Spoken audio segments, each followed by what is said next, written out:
Одной зимой объявилась в местном лесу стая волков. Демьян очень хорошо знал волчьи повадки и рассказывал, что самое опасное для людей, скота, это волчья стая. Так им легче поймать добычу. В каждой стае есть волки-загонщики, они загоняют животное. А уж затем все вместе волки окружают добычу и убивают ее. Волк может учуять свою добычу за 8 километров, бороться с ними очень тяжело. Они далеко чувствуют приближение человека и сообщают друг другу об этом. В голодный год волк не гнушается охотиться даже на кур, гусей. Вот и в ту зиму повадились в деревню волки, людям и самим особо есть нечего, а они то на лошадь нападут, то на другую животинку. Через несколько дней вести о серых разбойниках стали приходить из других мест. Решено было собрать охотников из других деревень и устроить облаву на волков, чтобы уничтожить их поголовье. Много тогда охотников прибыло с разных, даже самых дальних районов, и отправились они все дружно в лес. И первое, кого они встретили, это была волчица. Видимо, она подруга вожака, и у нее были волчата, это было видно по набухшим соскам под брюхом. Волчица поняла, что охотники пришли за ней, и стала уводить людей подальше от логова. Она долго петляла по лесу, уводя их в самую чащу, пытаясь запутать следы. Но человека тоже обмануть не так просто. Охотники разделились на группы и продолжили поиски. Но самое удивительное, что основной стаи не было видно. Видимо, матерая хищница предупредила волков о приближении человека.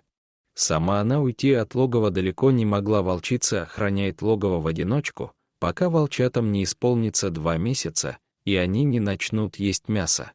После этого она тоже начинает охотиться. До этого момента волк носит добычу своей подруги прямо в логово. В общем, охотникам стало понятно, что волчата еще совсем маленькие, а нора где-то недалеко. Стали искать.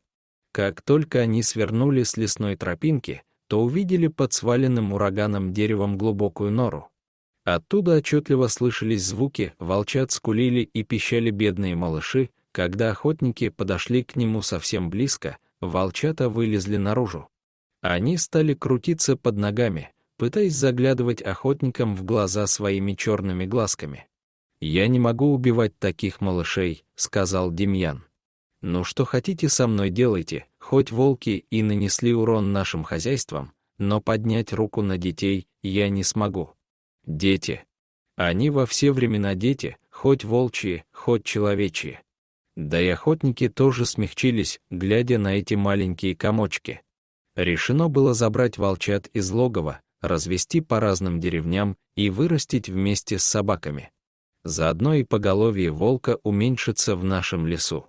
Демьян тоже взял одного волчонка домой. Ночью село проснулось от раздирающего душу волчьего воя. Односельчане вышли на улицу из своих домов и увидели такую картину. На сопке, на фоне огромной полной луны, были видны 2 силуэта — волка и волчицы. Подняв головы к звездному небу, волки громко выли на ночное светило. Им в ответ выла стая, которая со всех сторон окружила деревню. Сначала завыла волчица, затем ее грустную песню подхватывал волк. Они оплакивали своих потерянных детей. Мы все не знали, что делать. А вдруг стая решится напасть на деревню? Вечером по периметру разжигали костры и поддерживали в них огонь до рассвета. А ночью опять приходили волки, и начинался волчий концерт. Так продолжалось уже несколько дней.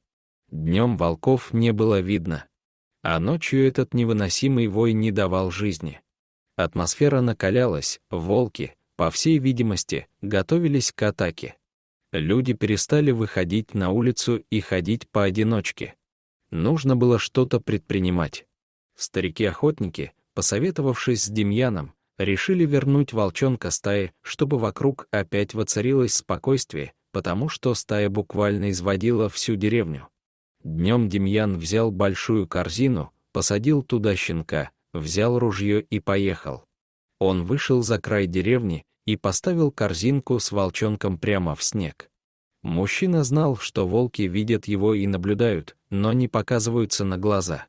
Демьян взял в руки щенка, поднял высоко над головой, немного потряс его в воздухе. Малыш жалобно заскулил, и тут же из леса в сторону деревни ринулась серая лента — волки. Стало понятно, они бежали на помощь своему детенышу. Демьян оставил волчонка в корзине, а сам быстро спрятался в ближайшей бане и наблюдал в окно за всем происходящим. Волки забрали своего потерянного детеныша. Волчица оглянулась, она долго смотрела в сторону деревни своими желтыми умными глазами, потом громко и протяжно завыла. Но это уже больше не раздирало душу. Сегодня она победила человека. Как только это произошло, так волчий вой по ночам сразу прекратился, и нападение на деревенский скот тоже. Видимо, в благодарность волки навсегда ушли из нашего леса. Дорогие зрители, если вам понравилось это видео, то ставьте лайк и подписывайтесь на наш канал. До свидания.